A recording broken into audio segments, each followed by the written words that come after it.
Blog Talk Radio. Boa noite, amigos. Estamos aqui de volta, como sempre, com muito material interessante. Mas antes de entrar aqui nas cartas, parece até que tinha alguém na linha aí. Vamos atender já, porque deixar a pessoa esperando até o fim do programa. Alô? Alô? Alô, Olavo? Sim. Não, só para dar uma boa noite, você mal começou, já está liberando o espaço, mas é um prazer mais uma vez, e não só parabenizá-lo, mas não desistir dessa empreitada, por favor, viu? Nós precisamos desse espírito crítico aí. Não vou desistir, não, eu mal estou começando. Mas me diga uma coisa, quem está falando? Eu sou Fábio Basílio, também sou jornalista aqui no Rio de Janeiro. Muito bem, Fábio, tudo de bom aí? E eu obrigado pelo estou estímulo. Ouvindo aqui de um VoIP, entendeu? Aham. Por isso. Muito obrigado pelo estímulo. Não vamos desistir, não. Nós não estamos começando. Tudo bem. Eu tô aqui. Não vamos se livrar de mim assim tão fácil. Estou aqui como bom ouvinte. Muito obrigado pela oportunidade. Parabéns, viu? Obrigado eu. Um abração. Tchau. Tchau, tchau. Mas olha, vamos começar aqui comentando um artigo que saiu na Folha, assinado pelo Hélio Schwartzman, chamado Questão de Fé.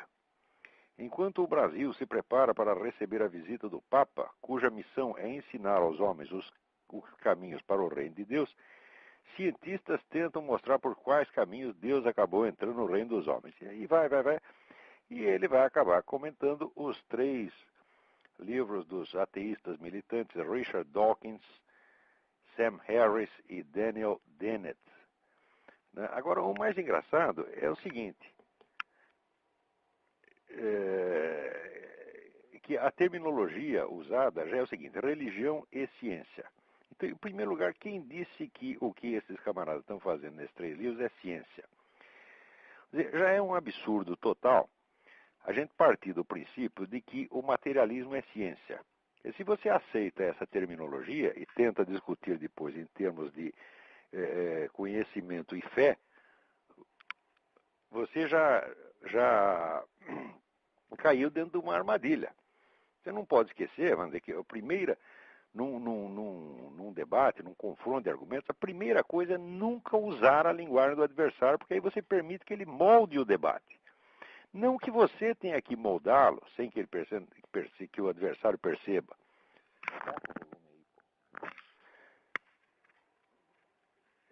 Não que você tenha que moldá-lo, mas você não pode permitir que o sujeito molde. Você não pode entrar dentro, vamos dizer, de uma camisa de força verbal que lhe foi imposta, tá certo, por um adversário mal intencionado e desonesto.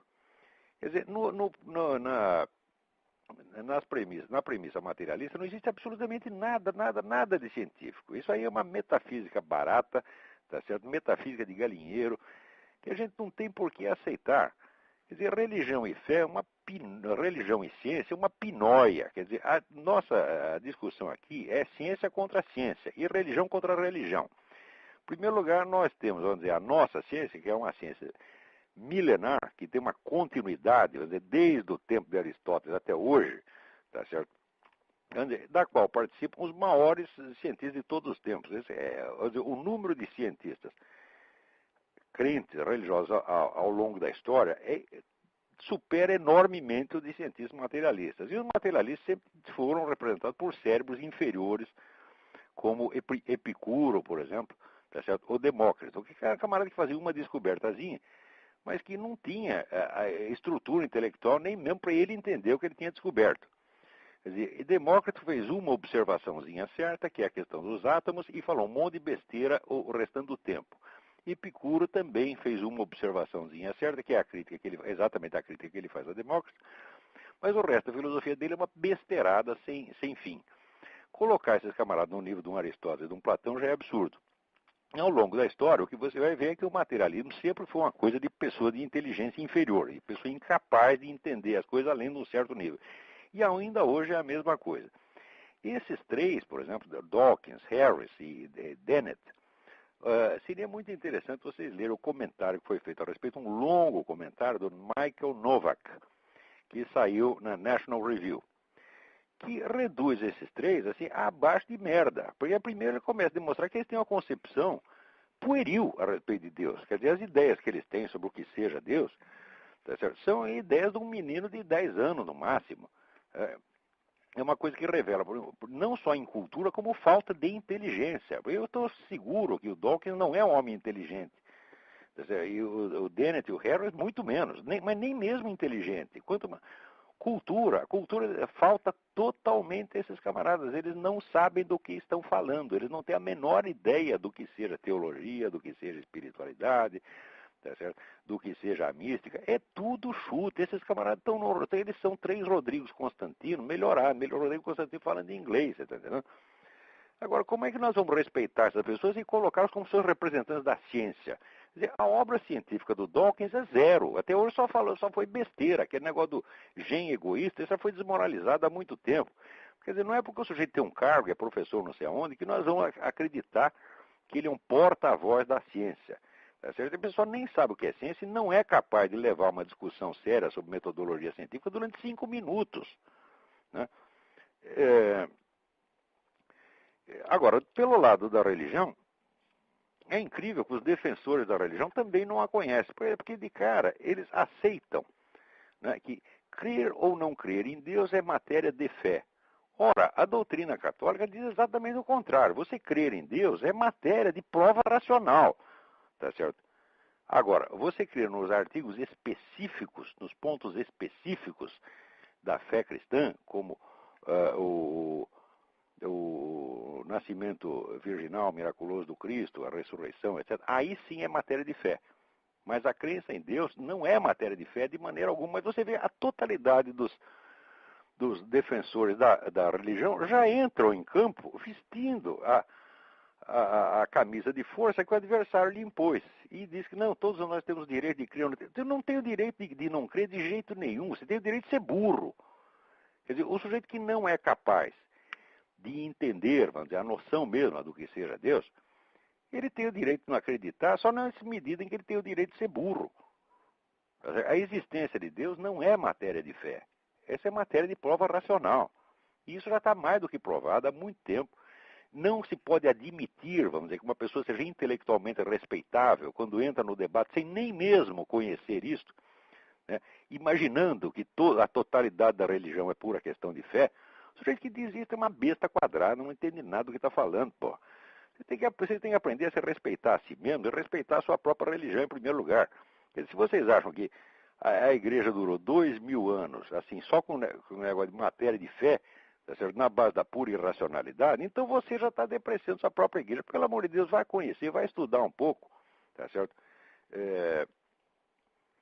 Hoje em dia, por exemplo, existe um autor aqui nos Estados Unidos que se chama o padre Stanley Jaki, J-A-K-I. E eu acho que qualquer sujeito que entre nessa discussão de ciência e religião, que pelo menos não lê os livros do Jaki, está por fora, e é melhor ficar quieto. Então, desde logo, vamos dizer o seguinte, a ciência significa um conhecimento racional organizado. Para ser racional, você tem que partir de certas premissas, vamos dizer, que sejam universalmente inquestionáveis e que são fundamentos, vamos dizer, da própria lógica. Quando nós temos, vamos dizer, partimos da premissa de que a base, a origem do conhecimento é a experiência, nós temos que entender primeiro o que é a experiência. A experiência se dá sempre dentro de um quadro, vamos dizer, existencial, que é este mundo em que nós vivemos. Então, a existência do mundo é a primeira premissa da ciência. A segunda premissa, tá certo, tem que ser, vamos dizer, a natureza do próprio conhecimento humano.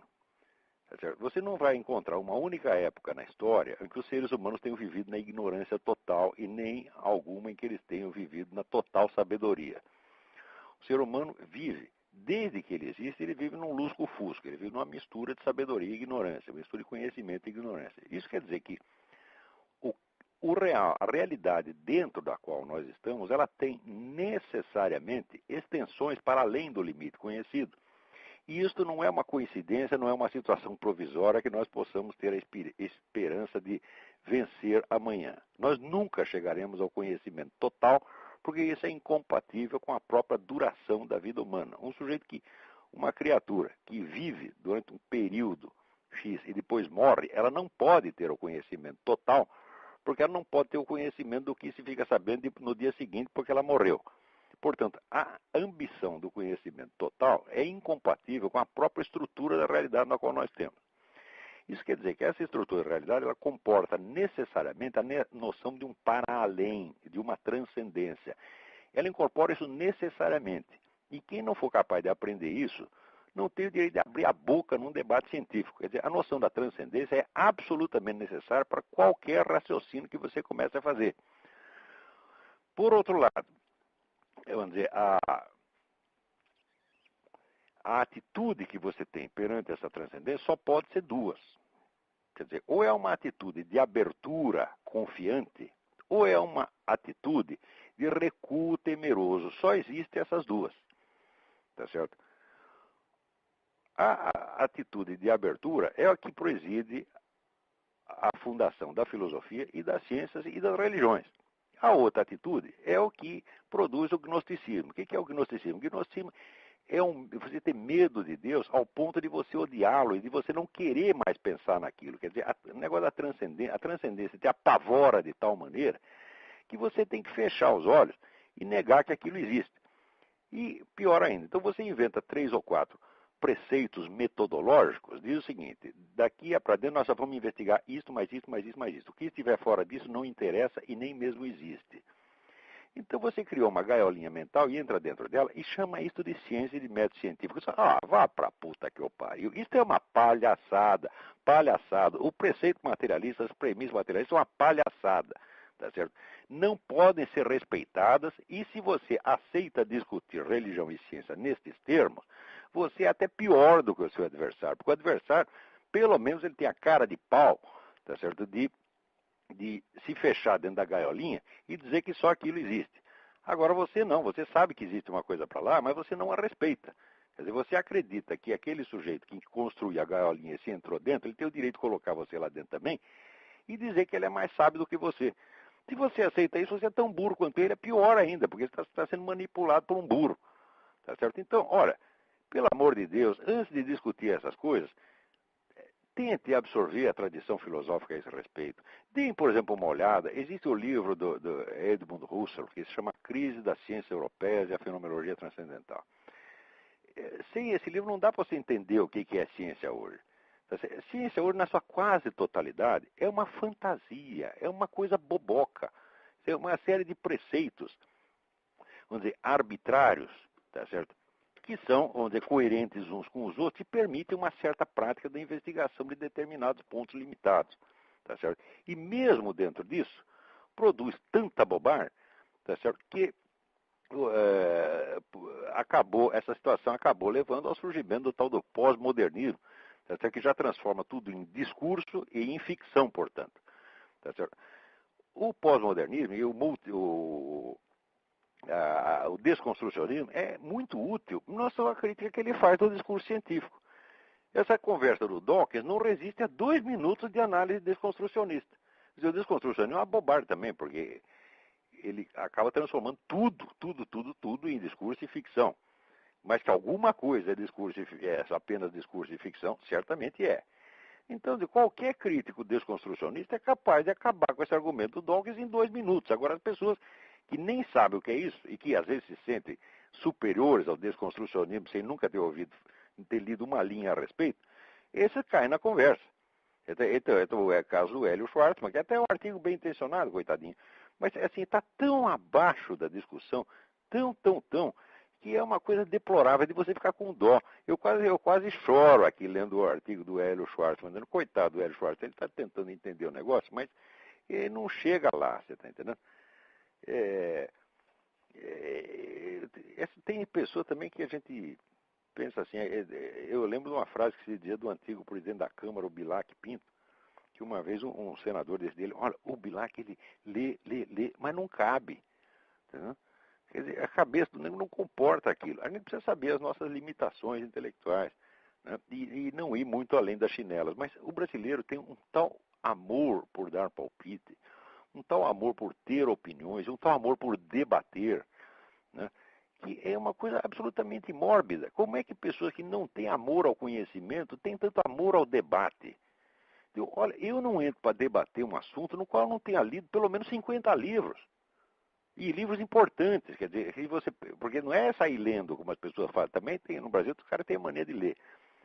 Eu tinha um colega que lia, quando eu era jovem, eu tinha um colega, a gente morava junto no meu apartamento, ele tinha pilhas e pilhas de livros, ele lia o dia inteiro, ele lia. Um dia ele virou para mim assim e disse, olha, me diga uma coisa, você entende o que você lê? Né? Então, aquilo ali eu fiquei traumatizado, o nego lia o dia inteiro, mas ele não está realmente entendendo. Eu lia muito menos que ele, acho que 100 vezes menos do que ele, só que é o seguinte, eu não largava o livro enquanto não entendia. E, em segundo lugar, é você saber o que é para ler. O que é para ler, você tem que conhecer a história das disciplinas que você vai estudar, tá certo? E saber, dentro da história, dentro dessa evolução, quais foram os livros fundamentais, quer dizer, os livros que geraram outros livros, os livros que geraram as teorias fundamentais, que articularam o debate. Senão, não adianta você ler, tá certo? Olha, eu passei aqui 40 anos organizando a minha biblioteca nessa base. Quer dizer, eu peguei a filosofia e ciências humanas e falei, eu vou reconstituir aqui só o que foi aquilo que realmente marcou o debate, você está entendendo?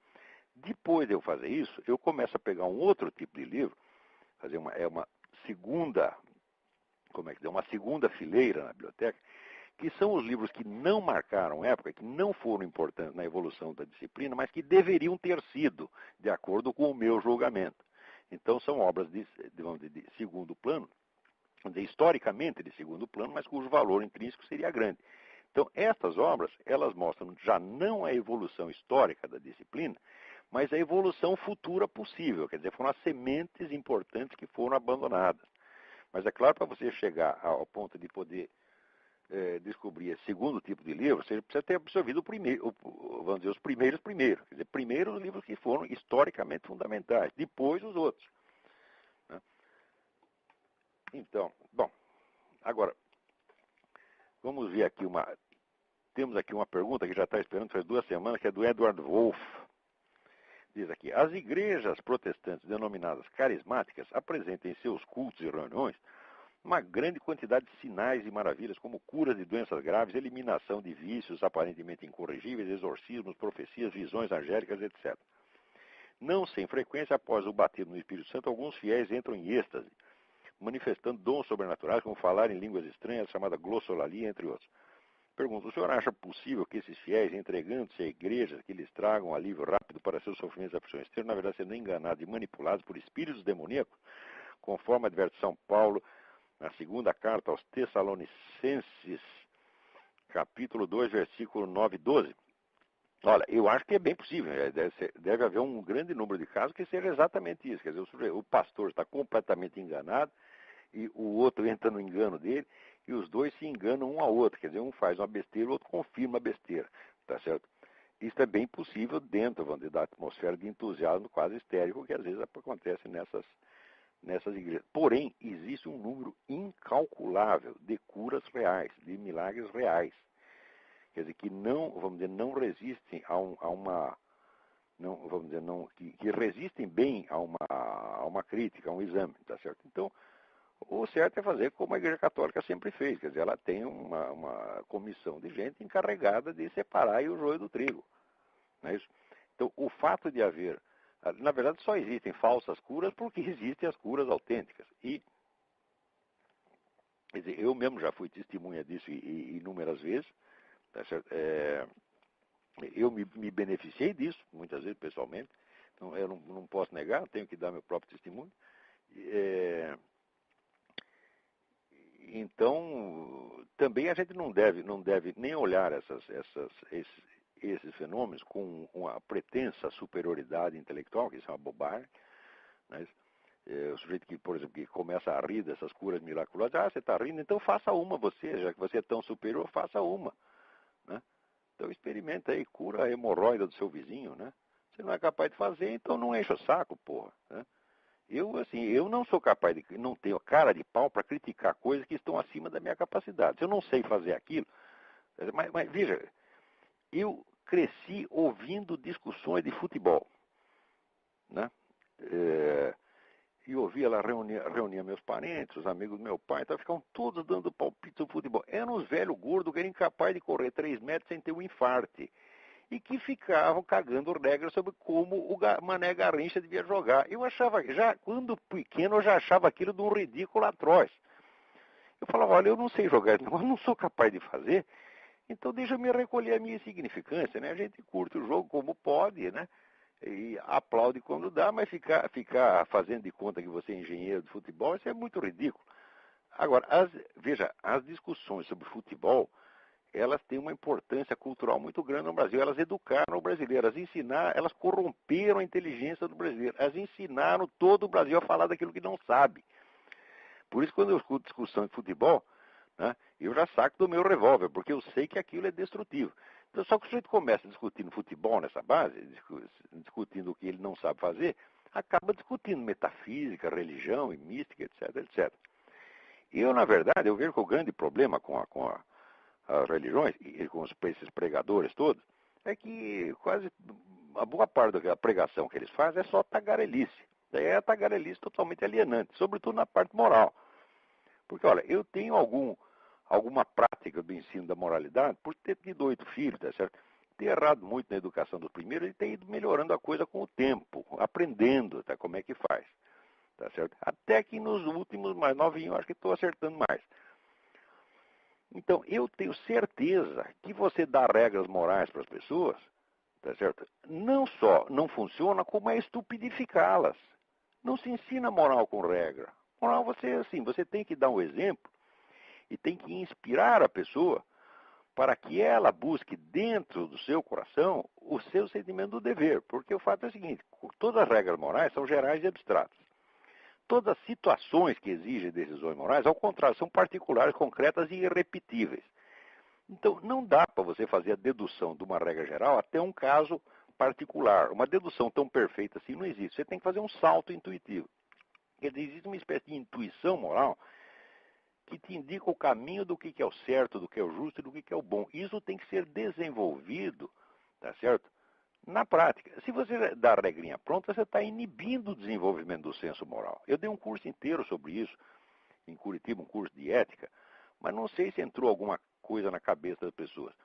Eu digo, moral não se ensina por regrinha, não adianta você dar as regrinhas, tá certo? Não é assim que se faz. Ah, isso é certo, isso é errado. Não é assim. O indivíduo não pode se abrir a Deus se ele primeiro não se abriu ao seu próprio coração, quer dizer, aquilo que tem de mais íntimo nele. E isso é impossível se entre ele e o seu coração existe uma barreira de regras, temores, preconceitos, etc. Isso é impossível. Tá certo? Então, nós temos que partir, vamos dizer, para o verdadeiro conhecimento da alma humana, porque através do nosso autoconhecimento é que nós nos abrimos para Deus. E quando eu digo dar o exemplo, não quer dizer que você tem que ser um santo, você tem que acertar em tudo. Não, mas aquelas coisas boas que você fez com plena consciência, com plena, vamos dizer, certeza de que aquilo era o justo naquela situação, certeza após o devido autoexame, após a devida autocrítica, etc, etc. Isto deve ser mostrado para as pessoas, né? Porque em Mateus, capítulo 5, versículo 16, diz assim, deixe que a sua luz brilhe ante os homens, para que eles possam ver as suas boas obras e deem glória ao nosso Pai que está nos céus. Então, tudo que você faz de bom deve ser mostrado a seus filhos, sua mulher, seus amigos, para ser exemplo. Exemplo não quer dizer regra, não quer dizer que eles têm que te imitar. Quer dizer que aquele exemplo vai inspirar, porque o seu exemplo foi da sua conduta num determinado caso. Eles nunca vão ter um caso exatamente igual, uma situação exatamente igual, eles vão ter a situação deles. Então, você inspirar no seu exemplo para que eles descubram no coração deles o que é o certo a fazer. Agora, você vai acertar numa coisa, não outra, naqueles pontos que você acertou, você é um exemplo. Ninguém acerta em tudo, a gente erra em muita coisa. Agora, do conjunto dos exemplos certos, que sejam, vamos dizer, modelos inspiradores para as pessoas, daí eles podem começar a entender o que é esse negócio de Jesus Cristo. Sem isso, eles nunca vão entender. A expressão Jesus Cristo vai ser uma palavra vazia para eles. Está entendendo? Por quê? Vamos dizer, o bem só existe no próprio Deus encarnado, o bem em sentido pleno.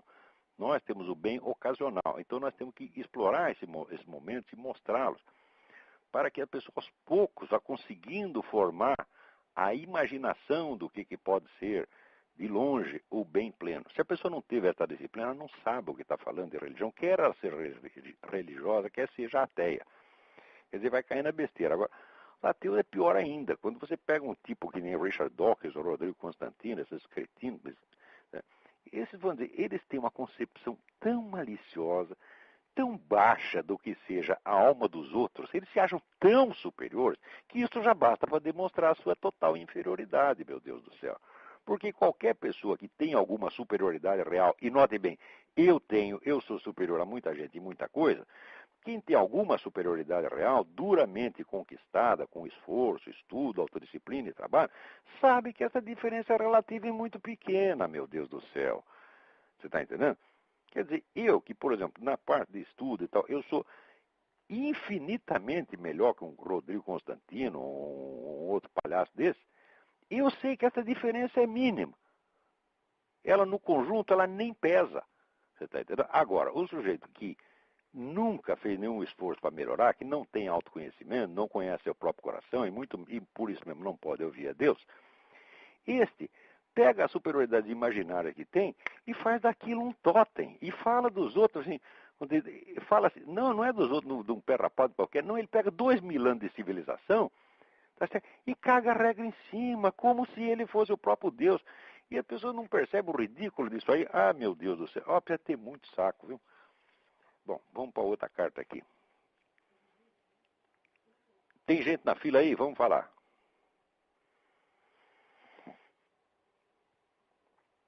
Alô? Alô? Alô? Quem está na linha? Alô, Olavo? Eu? Ué, e quem fala é Arthur, de Fortaleza? Tudo bem, Arthur? Tudo bem. Fale bem alto porque a sua voz está chegando aqui muito distante. Tá certo. Minha pergunta é sobre aquele assunto da expansão do Islã. Sei. Eu falo algumas atrás, das taricas. Eu queria saber se eu entendi bem. Como é que elas começaram? O senhor disse que parte delas, como teria começado isso? Os cheques seriam simplesmente articulados para islamizar o Ocidente? Fale um pouco mais alto, Arthur. Eu não estou ouvindo você bem. Se eu não ouvir sua pergunta, eu não posso respondê-la. Como é que teria começado Essas taricas? Taricas? Ah, tá bom. Vou te explicar já. Okay. As taricas começaram ainda no tempo de Maomé. Havia um grupo dos companheiros de Maomé que, fora dos horários da prece, que o Islã tem 5 preces diárias regulamentares, fora dos horários da prece, eles se reuniam e ficavam fazendo recitações dos nomes de Deus. Porque no Corão tem 99 nomes de Deus que são atributos de Deus. E eles ficavam fazendo recitações e meditações em torno desses nomes de Deus. E alguém perguntou para Maomé, o que você acha disso? Daí Maomé respondeu o seguinte, olha, isso aí não foi Deus que mandou eles fazer, eles é que ofereceram, tá certo? Mas Deus recebe de bom grado. Então quer dizer que Maomé deu a sua aprovação a esta atividade, vamos dizer, por assim dizer, esotérica das taricas. Então elas são uma tradição que remonta à própria fundação do Islã. E mais ainda, as taricas que são autênticas, elas têm que ter a sua árvore genealógica. Elas têm que mostrar que, em última instância, elas nasceram de um desses primeiros companheiros de Maomé. Tá certo? Então existe tarica e existe pseudo-tarica. Existem os caras imitando aí, e até tomando dinheiro dos outros, dizendo que está praticando sufismo, não é sufi, é porra nenhum. Né? Mas existe a árvore genealógica da tarica tem que ser mostrada. Tá certo? Agora, uma coisa importante é o seguinte, quando eu digo que é preciso resistir a esta invasão islâmica, é preciso combatê-la, isso não quer dizer que o Islã seja 100% mal. Isso aí é a mania de brasileiro. O brasileiro acha assim, quando você combate uma coisa, você tem que achar que está tudo errado ali. Fala, não é assim. A vida não é simples assim. Se fosse simples, Tá certo? Se fosse assim, seria muito fácil as pessoas descobrirem o certo e o errado em todas as circunstâncias. Agora, nós sabemos que não é assim. Na vida existem contradições, tensões e ambiguidades, às vezes insolúveis. Tá certo? E nós não somos obrigados a resolver todas as contradições. Tá certo? Deus nos obrigou a isso. E quem tem mania disso é brasileiro. Ele diz, você falou não sei o quê, mas agora você falou mal daquilo, mas agora você está falando bem da mesma coisa. Eu digo, olha, a vida é assim, meu filho, tem aspectos bons e maus em tudo. Tá certo? A gente tem que tomar a nossa posição, tomar a nossa atitude, tá certo? Mas não tentar ser, vamos dizer, esse tipo de coerência em bloco que o brasileiro busca é uma coisa fetichista, isso não existe. Isso é só no mundo da carochinha. Nós vivemos no meio da contradição e da ambiguidade. O que não quer dizer que nós não tenhamos que tomar atitudes claras. Temos que tomar atitudes claras, mas não quer dizer que junto com a atitude, por exemplo, de condenação de uma coisa, eu tenho que condenar tudo que vem junto com ela. Isso não é assim. Certo. Tá bom, Arthur? Tá bom. Obrigadão. Obrigado.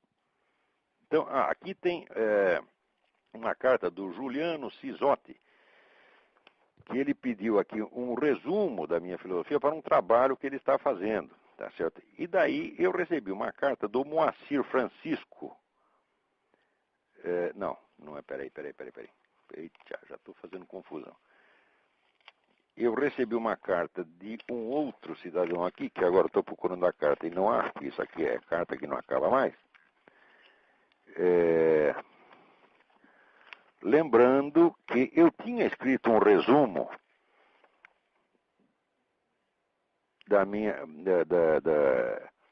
do meu projeto filosófico pessoal em 1998.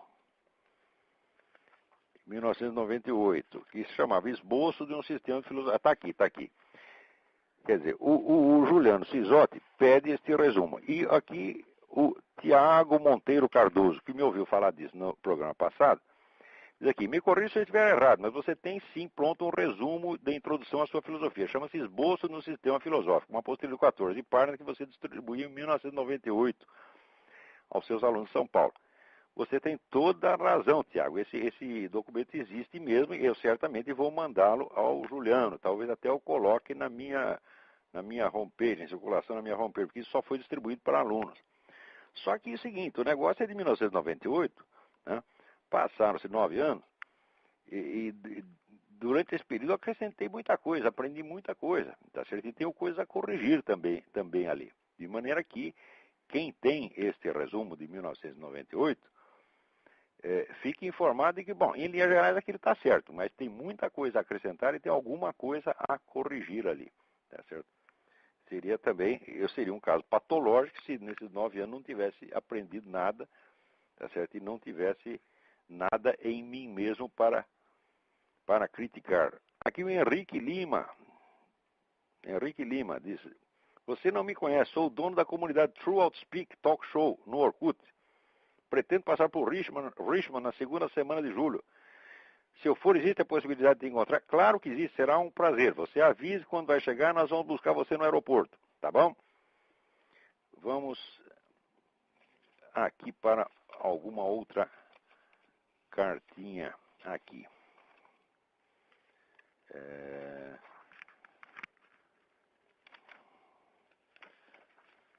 Agora, gostaria que o senhor fizesse um paralelo com o exemplo da aplicação da estratégia de Gramsci e as ações de Hugo Chávez.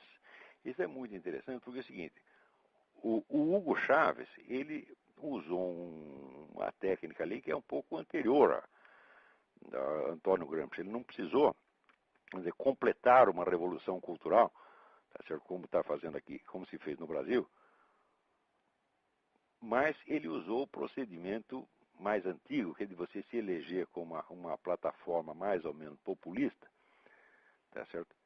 Que, sem aparência comunista, e depois, aos poucos, você tirar a máscara, tá certo? Porque ele já está, essa altura, já tirou a máscara. Ele diz, nós vamos construir o novo homem socialista. Eu digo, meu Deus do céu, é Trotsky que saiu do túmulo, tá entendendo?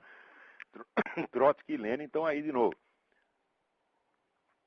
Então, na Venezuela, a situação é um pouco mais simples do que o Brasil. O Brasil foi o único país em que a estratégia gramsciana da Revolução Cultural foi aplicada com plenitude, sem encontrar nenhuma resistência e encontrando, ao contrário, um sucesso absolutamente estrondoso. Tão grande é o sucesso que o pessoal no Brasil ainda quase ninguém percebeu que está em pleno processo de transição para o socialismo. Nós já estamos entrando no socialismo direto e as pessoas ainda não sabem. Não sabem por quê? Porque acreditam que o socialismo, o comunismo, é, em primeiro lugar, um regime econômico, quando ele não é, ele é um sistema de poder. Note bem, Karl Marx dizia que a socialização dos meios de produção era um processo lento e cuidadoso que tinha que ser feito por duas maneiras, através do imposto de renda e através do imposto de transmissão. De modo que a propriedade iria sendo, vamos dizer, absorvida pelo Estado aos poucos. Isso podia durar séculos, tá certo? E o pessoal, vamos dizer, pensa na base do estereótipo, acredita que só existe comunismo quando chega um governo e diz, pronto, agora é tudo do governo, acabou a propriedade privada. Olha, um comunismo assim não existe, ele só pode existir por exceção. Quer dizer, em certas situações específicas pode precipitar, como precipitou vamos dizer, Stalin precipitou na própria União Soviética, porque Lenin estava seguindo mais ou menos a receita de Karl Marx. Ele primeiro decidiu desenvolver o capitalismo, ao mesmo tempo que centralizava a autoridade no partido. Quer dizer, era uma economia de mercado junto com um autoritarismo político de partido único. Então Lenin estava seguindo a receita de Karl Marx. Daí Stalin deu pressa e estatizou tudo de repente. Então, até hoje tem um bando de cretino no mundo que acredita que só existe comunismo quando existe essa estatização repentina e total dos meios de produção. Total não chegou a ser nem na União Soviética. Na União Soviética, 50% da economia soviética continuou sendo economia privada, livre mercado, até o fim do regime soviético. Porque a impossibilidade da economia, impossibilidade material da economia socialista, que já tinha, Ludwig von Mises já tinha demonstrado, faz com que o socialismo como regime econômico não exista. Ele é sempre apenas um capitalismo disfarçado. Sempre foi isso e sempre será. Socialismo não existe. Socialismo como regime econômico é besteira, você pode esquecer, não precisa nem combatê-lo porque ninguém vai fazê-lo. O que existe é o socialismo como esquema de poder. Isso é importante, é isso que nós temos que combater. E o socialismo como esquema de poder já está implantado no Brasil. Você não tem um único partido que atue fora, vamos dizer, dos cânones da Revolução Cultural. Nem mesmo o tal do PFL. O PFL é totalmente subserviente ao esquema da Revolução Cultural. Eles são contra o Lula, contra o PT, mas não quer dizer que sejam contra a ideia socialista. Não são de maneira alguma. Eles estão todos colaborando. Tá certo? E esse unanimismo, essa ausência de oposição ideológica, no Brasil só existe, vamos dizer, oposição administrativa. O sujeito é contra uma ou outra coisa que o governo fez. Tá certo? Mas oposição ideológica, quer dizer, oposição à concepção de Estado que está sendo implantada, isso simplesmente não existe. Então, vamos dizer, na Venezuela, não foi necessário completar o estágio da Revolução Cultural. A Revolução Cultural é a mutação da linguagem pública, a mutação da cultura, a mutação da mentalidade, de maneira que as pessoas se encaminhem para o socialismo sem perceber, sem sentir. É a revolução passiva, como diz Gramsci. Quer dizer, o Gramsci explicou isso com todas as letras e o que ele explicou é exatamente o que está sendo feito no Brasil. Como as pessoas não estudaram Gramsci e têm uma ideia estereotipada do que seja a transição para o socialismo, você diz que o Brasil está indo para o socialismo, eles riem, porque eles não sabem o que é socialismo. Como esse socialismo imaginário que eles concebem não está visível, tá certo? Eles dizem que não existe socialismo nenhum. Eu estou dizendo, não, existe, o único socialismo que existe é este. E só tem duas maneiras de fazê-lo, ou pelo método, tem três maneiras, pelo método insurrecional clássico, vamos dizer, pelo método eleitoral golpista, que é você se elege legalmente e vai dando um golpe desde cima, como está fazendo o Hugo Chávez, e o terceiro método é o método gramsciano que está sendo aplicado no Brasil, que é o da transição lenta e imperceptível. A transição lenta e imperceptível ela pode se prolongar por 30 ou 40 anos, e durante todo este período, o que impera em toda parte é a linguagem da mentira e da loucura. Você quer um exemplo da mentira e da loucura? Veja esse caso aí dos controladores aéreos, que o governo incentiva os fulanos à rebelião, tá certo? Passando por cima dos comandantes militares, faz com que o controlador aéreo tenha que obedecer, não, o controlador aéreo, mesmo sendo militar, Ele não tem que obedecer seu comandante, ele tem que obedecer o presidente do sindicato. Quer dizer, essa é a destruição, é a quebra total da hierarquia das Forças Armadas, é uma coisa inconstitucional. O próprio governo faz isso e depois chega o Lula dizendo, isso foi um abuso, isso não se faz. Quer dizer, os caras mentem na sua cara, mentem o tempo todo. Quer dizer, a mentira, a linguagem dupla, etc., já se impregnou de tal maneira na mentalidade pública brasileira que as pessoas ficaram idiotas. De uns 20 anos para cá está todo mundo idiota. Se mostra a coisa está na cara deles, as pessoas não percebem. Eu tenho esse negócio do Foro de São Paulo que eu falei durante 16 anos, a coisa mais óbvia, mais patente que tem. E tem gente que você fala aquilo, você diz, será? Será que você não está exagerando? Quer dizer, é coisa de bobo, ficaram bocós mesmo, tá entendendo? E isso é característico da Revolução Gramsciana, que é, sobretudo, uma sistematização do engodo, sistematização, vamos dizer, da fraude. E se você vive num sistema inteiro de fraude, onde tudo tem duplo sentido, tudo que esses caras falam tem um sentido para fora e tem um sentido para os companheiros. Os companheiros sabem o sentido do que o outro está falando. O público imagina um outro sentido e é sempre enganado.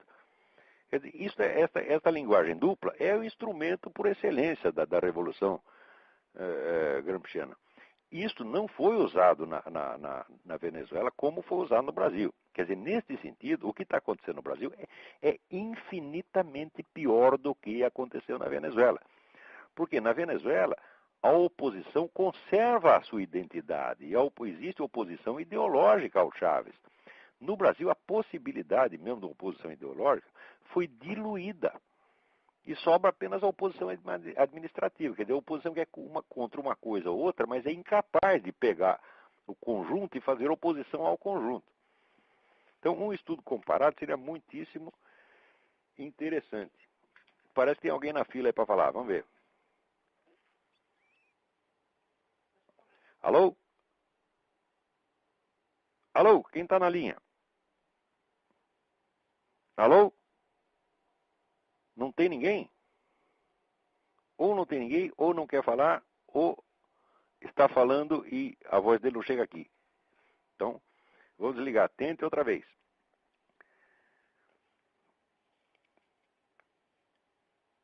Muito bem. Então, as escolas britânicas estão introduzindo aqui contos infantis com temática gay para crianças de 4 a 11 anos de idade. Quer dizer, já está ensinando os menininhos a virar tudo viado desde 4 anos de idade. Se isso não é pedofilia, eu não sei o que é. Porque isso é indução das crianças a uma conduta, vamos dizer, sexual voltada especificamente à busca do prazer. Porque, você vê, o sexo heterossexual ele tem várias finalidades, entre as quais o prazer não é nem uma finalidade, o prazer é uma coisa que acontece ou não acontece. Porque se você, por experiência, eu digo, se você vai transar buscando prazer, você não encontra nada. O que você você fica numa determinada pessoa que te atrai, tá certo?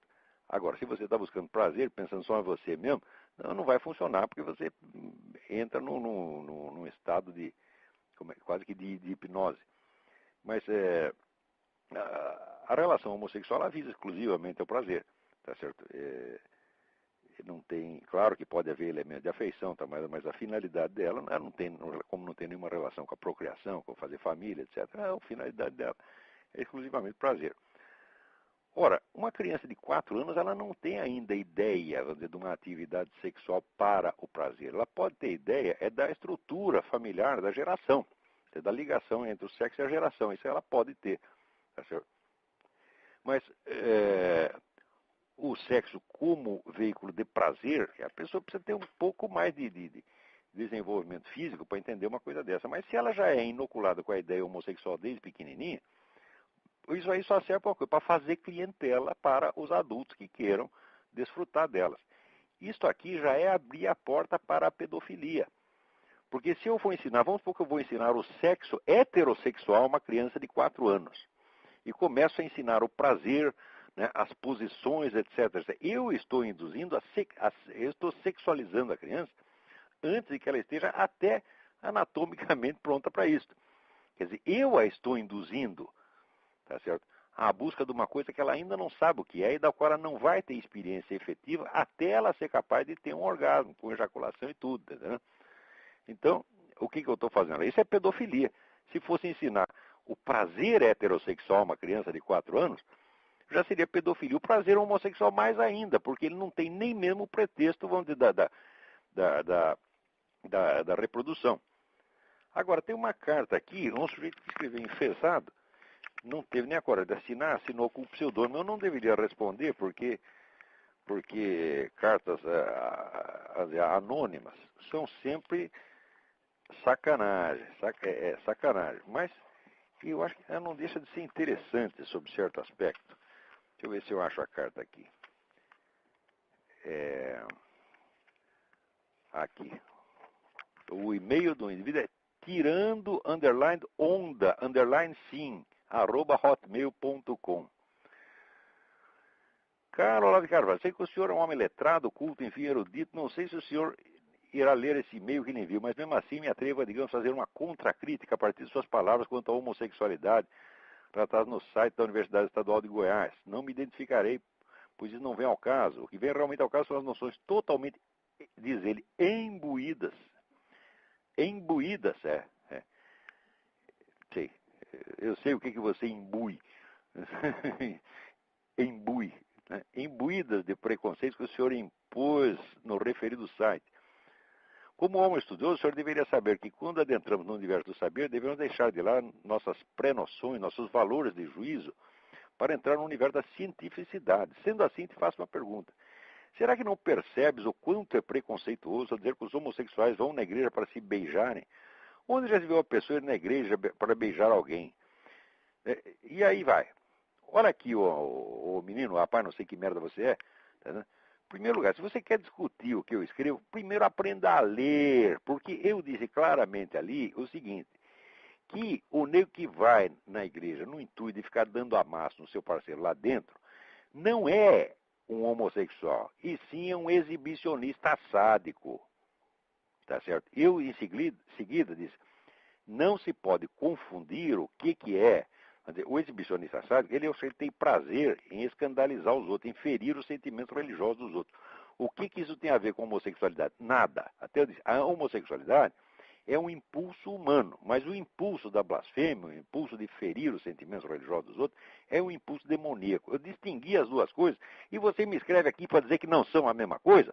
Ora, vai aprender a ler, moleque, vá se imbuir de alguma cultura, tá certo? Pare de se imbuir, tá certo? Disso que você costuma se imbuir. Bom, pode se imbuir, vá, divirta-se, mas imbua-se também de alguma cultura, porque isto não custa. Note bem, eu nunca critiquei nenhuma conduta sexual de quem quer que fosse e nem seria capaz de criticar, tá certo? O que eu acho, e o que eu aprendi também na Bíblia, é que pessoas que, vamos dizer, se dedicam a isso e fazem disso o sentido da sua vida e buscam o tempo todo, são pessoas fúteis e o pecado está nisso. Eu não acredito, sinceramente, eu posso estar errado teologicamente, mas eu não acredito que nenhuma conduta sexual em si seja pecaminosa. Eu não consigo acreditar. Eu acredito que o hábito, tá certo? E quando aquilo se torna o centro da vida da pessoa, quando ela cria uma identidade baseada naquilo, aí sim o negócio é grave, tá certo? Ora, esse negócio de movimento, eu não tenho nada contra a pessoa ser homossexual, mas a hora que o sujeito entrou no movimento gay, o que ele fez? Ele criou uma identidade de homossexual. Quer dizer, a identidade dele é definida pelo tipo de tesão que ele tem. Uma pessoa que faz isso é um idiota completo, já está completamente pervertido, já pegou sua inteligência e jogou no lixo. Tá certo? Já imbuiu a inteligência naquele lugar, tá entendendo?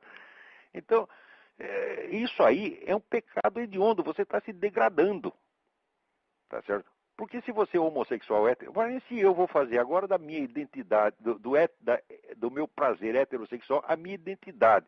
Então eu vou ficar mostrando meu pinto por aí, dizendo, olha, eu sou um machão, eu como todo mundo. Será que eu vou fazer uma merda dessa? Então, agora, o que é isso? Identidade, meu filho, é aquilo que você construiu, tá certo? A partir, vamos dizer, da busca do certo e errado, a partir da busca do conhecimento do seu próprio coração, a partir das suas decisões morais sérias, tá certo? Isto, a partir da sua biografia interior, construída no confronto com grandes decisões, isto é a sua identidade, não a sua preferência sexual, meu Deus do céu. Imagina o seguinte, O nego aqui é o maior machão, tá certo? Vive pinto duro o dia inteiro, come todas as mulheres. Um dia é o seguinte, ele fica impotente. Ele vai ficar sem identidade por causa disso? Ora, porra! Você nunca ouviu falar a história de Pedro Abelardo? Pedro Abelardo, o sujeito que comia, era um professor que comia uma aluna chamada Heloísa. Tá certo? Daí um dia, enquanto estava comendo, tá tudo bem, porque não afetava ninguém. Daí um dia ele resolveu catar a moça, fugir e casar. Daí os irmãos dela foram, pegaram o sujeito e caparam ele. Caparam, o que ele fez? Meu mundo caiu, acabou tudo, acabou minha identidade? Não, ele falou, bom, agora não dá para comer ninguém, agora eu vou trabalhar, fazer um negócio sério.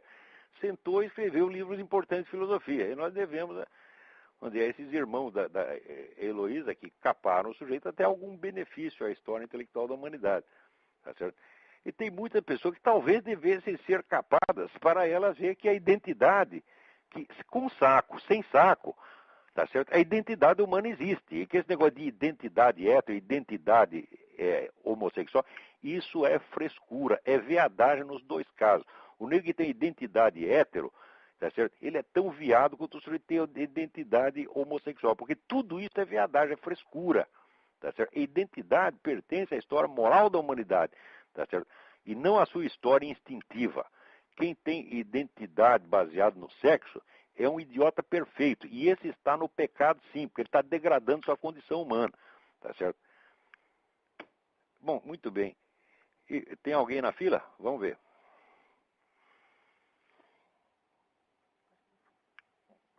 Alô? Alô? Tem alguém tentando falar, mas não consegue, não chega a voz do sujeito aqui.